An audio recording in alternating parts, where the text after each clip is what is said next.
How much do you really know about Brazil? The world's seventh largest economy made enormous strides modernizing over the last decade and served as a role model for development. Its resilience to the global financial crisis and its Bolsa Familia social assistance program drew worldwide attention and led to the IMF finally upgrading Brazil's status to a newly industrialized country. Momentum in Brazil's global relevance is at an all-time high, as Rio de Janeiro, Brazil's second most populated city, hosted the 2014 FIFA World Cup and will host South America's first ever Olympic Games in the summer of 2016. But not all is well in Brazil in preparing to host the Games. The purpose of this documentary is to shed some light on the true costs of hosting a globally organized sporting event, and specifically, the economic, social, and ethical considerations Brazil has had to make in preparation for the 2016 Olympic Games. Taking a closer look at the Brazilian economy, things aren't as good as they look from the numbers. In June, Brazil was struck by mass protests sparked by brutal policing of demonstrations against a rise in bus fares.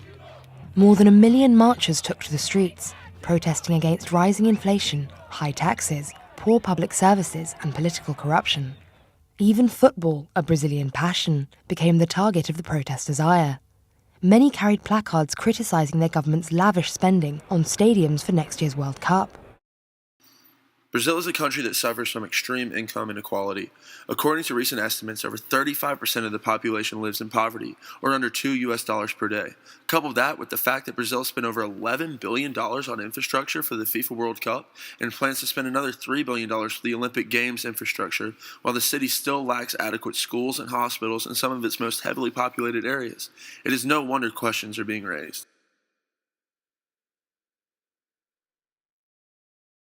The problem is that first Lula and then Dilma told the country very explicitly that the World Cup was not just going to be a soccer tournament. It was going to walk hand in hand with even more developments, more money, more employment, more opportunity for people. And when folks see the gap between the promises for the World Cup and the actuality of what it's bringing, and in the context of actually much smaller growth rates in the country than existed even 3 years ago, that's what's really fueling a great deal of the discontent. Because when you see a stadium being built for $500 million and there's no food on the table, there's no health care, and education has gotten by many measures worse, then it breeds the kind of anger that you're seeing right now. The actuality is that Brazil sees little of the money that comes in from hosting these mega events. Brazilian Minister of Sports Aldo Rebelo said the tournament could pump $90 billion into the economy over the next 10 years, but outside analysts claim this estimate is far-fetched at best. There will be a short-term input for the huge increase in tourism and related consumer spending. Cynthia Arson, the Latin American director at the Woodrow Wilson International Center for Scholars in Washington, D.C., told Fox News Latino. Once the cup is over, however, the long-term structural problems will remain. No wonder Brazilians are so upset, especially when you think about what they are actually getting in return.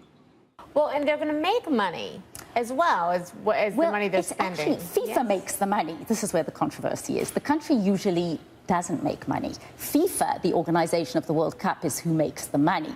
Yeah, Brazil, let me put this in terms you might understand. Think of money as pubic hair and FIFA as wax. Oh, they're going to be all over you during the World Cup, but when they go, they're taking all the money with them, including some from places you didn't even know you had any money, leaving you teary-eyed going, Jesus, what happened here? What happened? I'm never doing this again. Because here are FIFA's tax demands for prospective host countries. It is FIFA and its FIFA subsidiaries that are fully exempt from any tax whatsoever levied at whatever level, state level, municipality level, all sorts of taxes, consumption taxes, income taxes, you name it, it's all exempt. That's right. By Brazil's own estimates, they're allowing FIFA to forego $250 million in taxes. Looking ahead to the Olympics, there's little more hope that the International Olympic Committee, or IOC, will bring any better fortune to the Brazilian economy than FIFA did. The problem is that rarely, if ever, do Olympics turn a profit, says Mauro Gillian, professor of international management at the University of Pennsylvania's Wharton School. It's expensive, and the venues are normally hard to use after the games. Furthermore, the IOC provides absolutely no financial backing. Its charter directly states the IOC shall have no financial responsibility whatsoever in respect of the organization and staging of the Olympic Games. Looking at this lavish government spending, bearing in mind that the lion's share of these events' revenues go to international committees, leading one to wonder how the Brazilian society has responded. Now that we've seen the debt caused by these kinds of events, we now shift focus on the displacement. In the past decade, the income of the poorest 10% of Brazilians has almost doubled in real terms, whereas that of the richest 10% has grown by less than a fifth. Half of Brazil's population of 200 million is now middle class, living in more solid housing equipped with cookers, fridges and washing machines. Children of illiterate domestic servants have jobs in the formal economy and study for degrees at night. But Brazil's infrastructure and public services have not improved at the same pace. Every year, hundreds of thousands more cars hit the roads, but most of those roads are still unpaved, and few new ones have been built.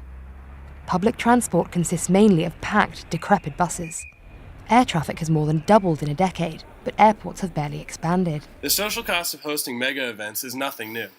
In 2007, the UN-funded Center for Housing Rights and Evictions released a report detailing the effects of the Olympics between 1988 and 2008. It concluded that the Olympic Games, having evicted more than 2 million people in the past 20 years, are one of the top causes of displacement and real estate inflation in the world. In Rio de Janeiro, roughly 30% of the residents have been displaced, and 70% of homes at the top of the hill were marked for eviction to make room for a gondola transit station to be made for the 2016 Olympics. The thousands of slum dwellers who have been given eviction notices are refusing to go quietly. Instead, the poor have long prepared to fight and are now putting up a historic resistance in the courts and the streets.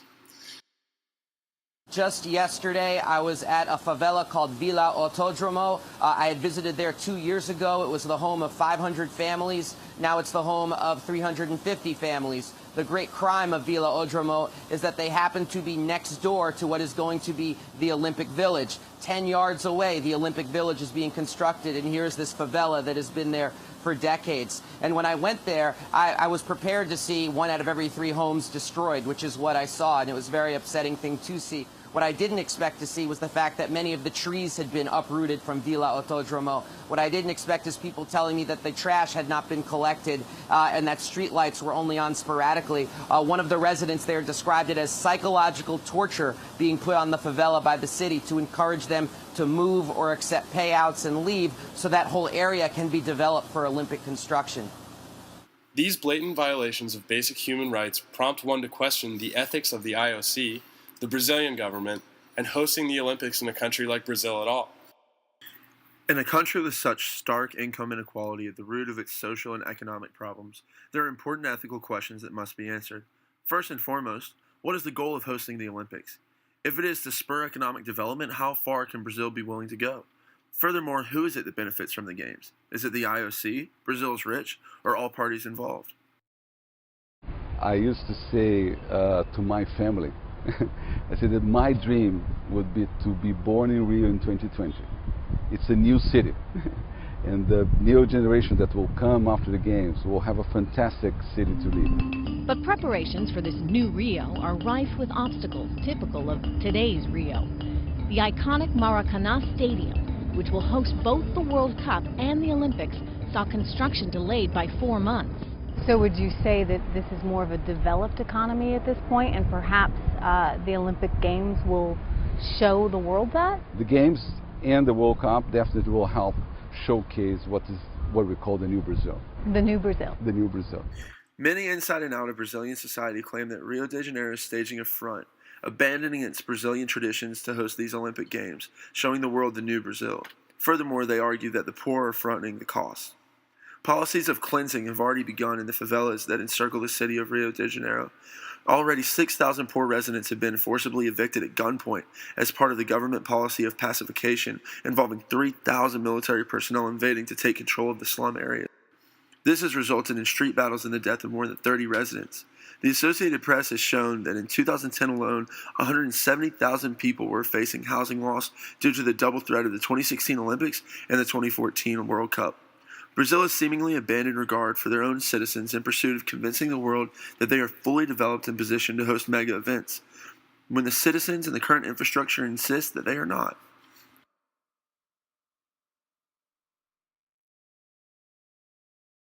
saying we want FIFA quality schools. Their co-workers who went on strike were actually fired, which is a violation of Brazilian law. So 500 teachers were marching behind a banner that said FIFA go home, demanding that their co-workers actually be rehired. There was no violence at the end of this demonstration, fortunately, yet in Porto Alegre and Sao Paulo, as you reported, there was violence put on by the police. I mean, there is so much police pressure on demonstrators right now, whether it's mass arrests, whether it's the use of concussion grenades, whether it's the use of tear gas, and as we've also seen, even the use of live ammunition. And what's so ironic about all of this is that at the same time, you see behind me the Maracanã. Yesterday, 75 Chilean fans rushed the stadium, knocked down the gates, and actually damaged all sorts of property. And they were just let out, and they've been asked to leave the country in the next 3 days, while demonstrators who don't do 1/100th of the property damage that took place at the Maracanã have been subject to all sorts of physical and torment. In conclusion, we have seen that the economic and social costs to Rio de Janeiro and Brazil as a whole are evident, and that there are important ethical questions that must be answered in advance of the Games. At this point, the upcoming Olympic Games taking place in Rio are imminent. The pressing question that remains is whether the Olympic torch will finally ignite the fire of growing civil unrest between the government and the citizens, or provide the spark for an age of unprecedented economic growth that will be the face of the new Brazil.